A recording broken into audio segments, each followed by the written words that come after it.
Assalamualaikum warahmatullahi wabarakatuh. Gus Dur punya stok humor gelap atau dark joke yang komplit, baik yang berkisah agama, etnis, dan tentu saja humor gelap yang menghina diri sendiri.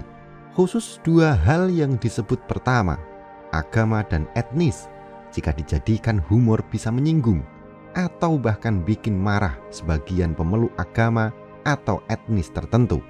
Tapi hingga kini humor gelap Gus Dur awet. Soal kedekatan dengan Tuhan misalnya, Gus Dur membandingkan antara orang Hindu, Kristen, dan Islam.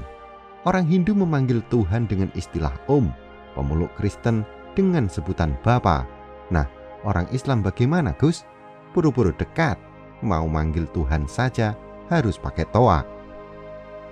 Silahkan cari lagi soal anak Tuhan masuk Kristen atau humor kutang yang bisa dijadikan topi Yahudi yang membuat Shimon Peres, tokoh Yahudi, terbahak-bahak.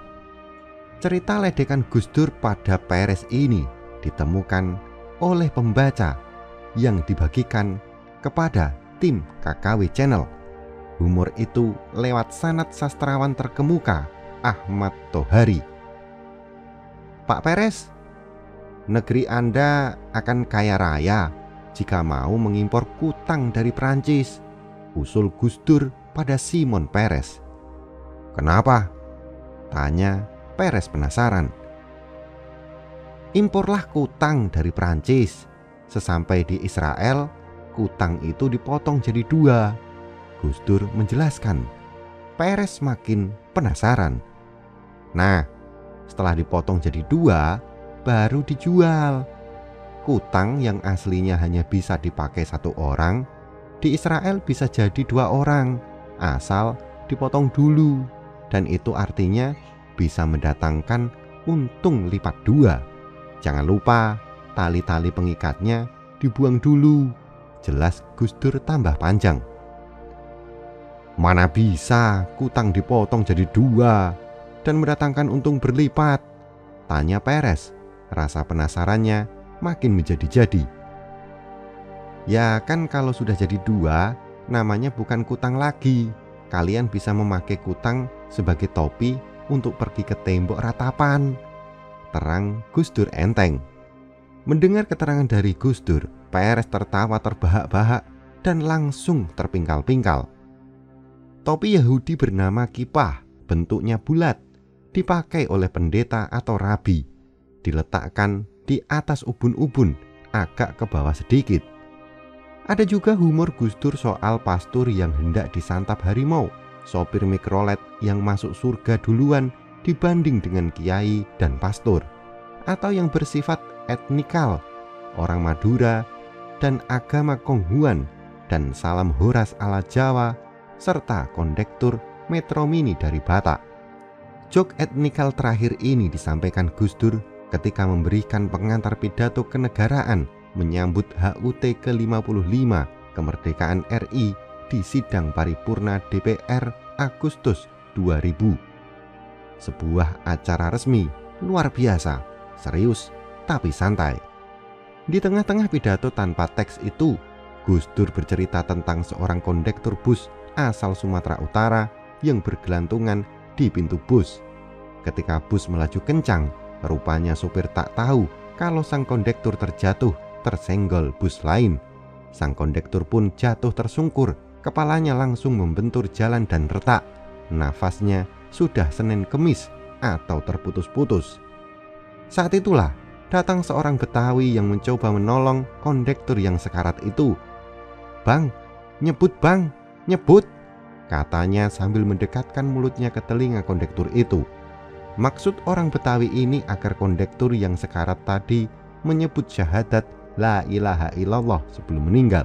Tapi karena kondektur tadi bukan orang Islam, dia mengaitkan permintaan nyebut tadi dengan profesinya.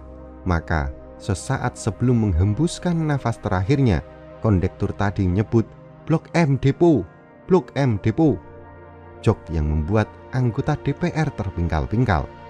Oke, silakan cari humor gelap Gus Dur yang berceceran di internet. seabrek jumlahnya. Anehnya, sangat jarang, bahkan nyaris tidak ada yang kemudian tersinggung berat dengan humor yang sensitif ini. Kalau pelontarnya orang lain, saya hakul yakin bakal banyak yang sewot, marah, bahkan menggugat secara hukum segala. Ada beberapa alasan mengapa Gus Dur santai saja melontarkan humor gelapnya dan tidak khawatir ada yang tersinggung. Pertama, Gus Dur sering meledek dan menertawakan dirinya, bahkan komunitasnya, santri, kiai, dan NU. Sangat banyak sekali humor yang menertawakan diri sendiri. Anda mungkin sudah hafal humor yang beliau lontarkan di hadapan Bill Clinton, Fidel Castro, Josquin Quiras, hingga Raja Fahd, dan lain sebagainya. Gus Dur meledek diri sendiri terlebih dahulu, lantas melontarkan joknya pada saat yang tepat. Meledaklah tawa para pemimpin negara ini. Jadi, lontaran humor ini tidak menimbulkan masalah, melainkan malah melahirkan keakraban antara kedua belah pihak. Kedua, soal humor gelap yang sensitif. Gus Dur melesatkan humornya dalam suasana keakraban, kedekatan, dan kasih sayang sesama pemeluk agama, bukan atas dasar kebencian, fasisme, dan rasialisme. Narasinya pas, sentuhannya tepat, dan dilontarkan dalam suasana dan momen yang pas. Dalam istilah Jawa, tahu empan papan, paham situasi dan kondisi. Ketiga, Gus Dur paham psikologi massa. Gus Dur bisa membawakan humor dalam suasana maupun komunikasi komunal dengan teknik dan pilihan guyonan yang berbeda. Saat berceramah di hadapan ibu-ibu Nahdliat di desa, maupun dalam pengajian umum atau di depan acara resmi, maupun dalam seminar, pilihan humornya tidak sama. Teknik penyampaiannya juga berbeda, disesuaikan dengan mustami'innya. Ini yang membuat kualitas humornya selalu segar dan tidak basi. Keempat, humor gelap Gus Dur dilontarkan dalam rangka otokritik, mengkritik diri sendiri, mengkritik golongan sendiri. Otokritik ini sangat penting, termasuk untuk kehidupan beragama, agar tidak sombong dan merasa benar. Dalam poin ini, saya merasa harus menyebut Ustadz Abdul Somad. Di poin nomor 1-3 sudah pengen menyebutnya, tapi saya tahan di sini saja, yang harusnya meniru ini. Saya sangat yakin, andai Gus Dur ditanya tentang salib dan patung, maka jawabannya bukan merendahkan keyakinan lian sambil mengglorifikasi keyakinan sendiri. Terpaksanya merendahkan keyakinan orang lain, maka Gus Dur akan memakai jurus dan ilmu agar orang tertawa, bukan tersinggung, seperti humor-humor yang saya contohkan di atas. Kurang apa Gus Dur menghina Yahudi, tapi toh Simon Peres tidak tersinggung, sebaliknya malah terkekeh-kekeh. Karena itu, soal ledek-meledek dan humor gelap, Gus Dur adalah master, maestro, shifu, maha guru. Tidak bisa di-copy paste dan tidak bisa ditiru sembarangan.